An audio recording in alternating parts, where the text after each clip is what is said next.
नमस्कार मित्रांनो, आपण बऱ्याचशा ठिकाणी बघा भगवंताच्या दर्शनाला जात असतो, देवदर्शनाला जात असतो. बऱ्याचशा वेळेस मनात शंका असते की देवदर्शनाला गेल्यावरती कोणकोणत्या गोष्टी पाळायच्या आहेत. बघा, मी प्रत्येक सोमवारी, आज सोमप्रदोषचा दिवस आहे, मी भगवान रामेश्वराच्या दर्शनाला आमच्या इथे डोंगरगडमध्ये अहिल्यानगरमध्ये स्थित असणाऱ्या मंदिरात आलो आहे.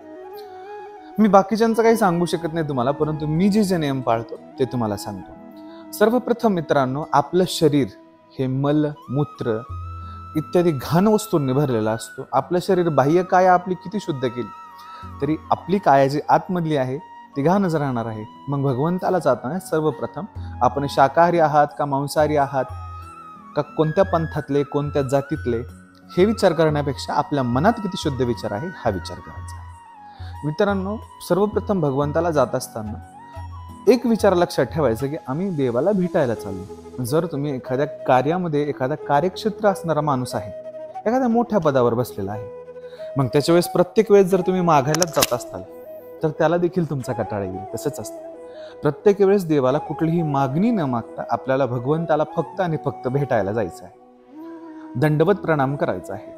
मंदिरात प्रवेश करायच्या आधी तोंड हातपाय धुवायचे आहे, शुद्ध शुचिभूत व्हायचे, चूळ भरायची आहे आणि त्यानंतर प्रथम पायरीला आपण नमस्कार करायचा आहे.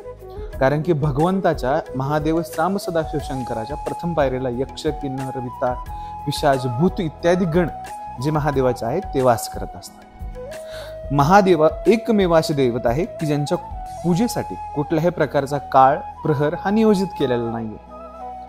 तुम्ही दुपारी देखील पूजा करू शकता महादेवाची, संध्याकाळी देखील पूजा करू शकता, ब्रह्ममुहूर्तात देखील पूजा करू शकता आणि अगदी रात्री 12 वाजता देखील पूजा करू शकता. असं हे अघोऱ्यांचा अघोर दैवत. अघोर संप्रदायाची सुरुवातच मुळात शिवशंकरापासून झालेली आहे.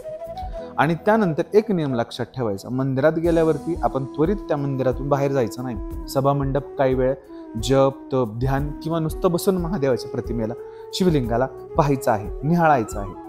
आणि मग त्यानंतर मित्रांनो, आपल्याला निघल्यानंतर दंडवत प्रणाम करायचा आहे व त्यानंतर आपल्याला तोंड हात पाय धुवायचे नाही. आपण जशा स्थितीमध्ये आहेत तसंच तिथून जायचं आणि आपलं पुण्यकर्म आपल्या घरापर्यंत घेऊन जायचं आहे. अशा पद्धतीने साम सदाशिव शंकर महादेवाची सेवा केल्याने मनातल्या इच्छा मनोकामना पूर्ण होतात.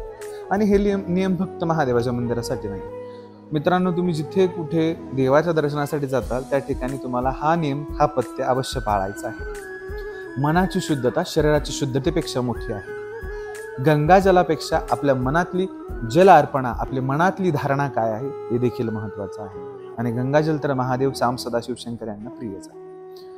बघा, तुम्हाला अहिल्यानगर या शहरात जर कधी यायला जमलं तर अवश्य डोंगरगड या क्षेत्री रामेश्वर भगवंताचं मंदिर आहे. या ठिकाणी आल्यावरती मनाला एक प्रसन्नता वाटते.